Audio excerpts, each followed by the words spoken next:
I grew up in a Christian home, went to Christian school, and had Christian friends all my life. Around 13 years old, I developed an eating disorder which quickly consumed my life for 8 or 9 years. I was often depressed and isolated and wanted nothing to do with God. The summer after a rough year of college, struggling with my mental health, I met someone who noticed my struggles and wanted to help me. I never intended to take him up on it, but the more we talked, the more I realized how much he understood what I was feeling. He encouraged me, kept me accountable, and he went out of his way to help me. Eventually, this friend of mine met someone and was engaged and then married. We continued to spend time together intermittently at first, and then more. Because of the help he was giving me and the vulnerability I had with him, we became extremely close, much closer than I should have been with a married man. Eventually, the friendship we had soon turned into an affair, which neither of us were willing to admit to. He cared deeply for me and wanted to help me, and I lied to myself, saying he was like my older brother. The relationship was built over 5 years. Then finally, we decided to cut ties.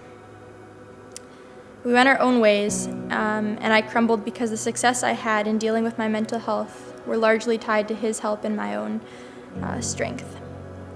At rock bottom, I recognized that it was extremely weak to base my healing on another human. After being away from God for years and living life on my own terms, I recognized how broken I was. I'd come to a place where my sin was piling up, and I was filled with emptiness and riddled with guilt. So I started to pray. When I first turned back to God, I began reading my Bible again. I specifically sought out passages about the sin I had committed and read about how God hates them. I felt condemned and reminded of my guilt, and I felt like I deserved it.